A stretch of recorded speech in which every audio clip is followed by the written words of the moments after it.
Okay, so get ready because we're going deep. Oh, yeah. We're talking deep caves. Deeper than deep. Like seriously deep. Deep.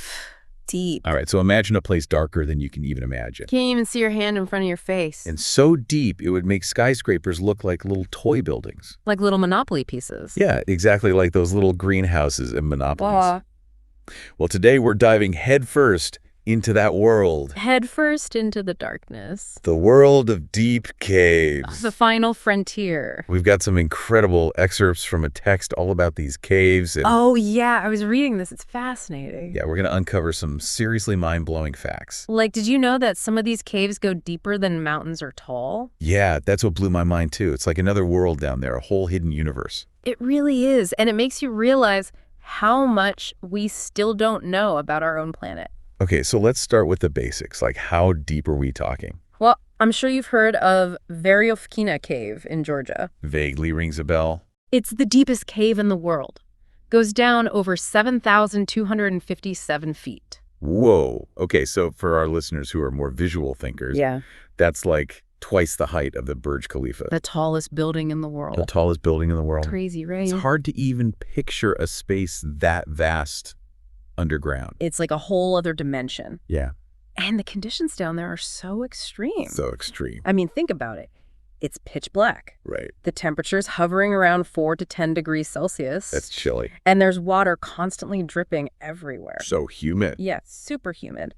And this text mentions that some caves even have their own weather systems. Wait a minute. Underground weather, what does that even mean? Right, it sounds crazy, but basically you get these microclimates forming within the cave, Right. pockets of air with different temperatures and humidity levels, and sometimes you even get these swirling mists, like fog, forming underground. Underground fog. Wow. That's seriously trippy. It is. It's like something out of a science fiction movie. So we've got these incredibly deep, dark, humid environments with their own weather systems. Yeah. It's already pretty mind-blowing. But here's the thing. Yeah. There's life down there. Life. Yeah, life. I mean, that just seems impossible. I know, right? But somehow life finds a way. Like, what kind of life are we talking about? Well, for starters, there are these bacteria that have evolved to survive in complete darkness. Wow. They don't use photosynthesis for energy like plants do. Instead, they get their energy from minerals like sulfur. So they've basically adapted to this extreme environment. Exactly. It's a completely different way of life than we're used to up here on the surface. So it really challenges our understanding of what life needs to survive. Right. And it's not just bacteria. There are all sorts of crazy creatures down there. Like what? Well, have you ever heard of blind fish? Blind fish. Yeah, they live in caves where there's no light. So over time, they've lost their eyes completely. Makes sense. I guess if you don't need them. Exactly. They've adapted to their environment. Oh, wow. And get this, they navigate using their other senses like touch and smell. Oh, wow. So their other senses have become super heightened. Yeah, it's like evolution in action. And there are these translucent insects, almost see-through. Oh, wow. It's thought that this translucence helps them camouflage in the dimly lit caves. It's amazing how life finds a way to adapt, isn't it? It really is. It's a testament to the power of nature. Okay, so we've talked about the caves themselves and the crazy creatures that live there. Yeah. But how do scientists even get down there to study all of this? That's a great question. It's not easy, that's for sure.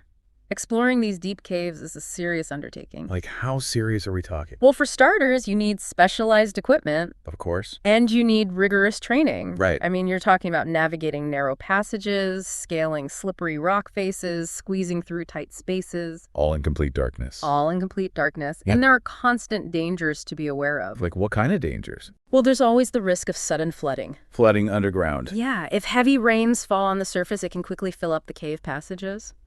Oh, wow. That's terrifying. And then there are rock falls. Even a small rock can be deadly if it falls from a great height. So it's not just physically demanding, it's also mentally challenging. Oh, absolutely. You have to be able to stay calm under pressure and deal with the isolation in the darkness. It sounds like it takes a very specific kind of person to be a deep cave explorer. It does. You need someone who's physically fit, technically skilled, and also mentally strong. A true adventurer. Yeah, someone who thrives on challenges and isn't afraid of the unknown. It's incredible to think that we've only explored a tiny fraction of these cave systems. Right. Who knows what other secrets are waiting to be discovered down there? Yeah. What other incredible life forms might be hidden in the depths?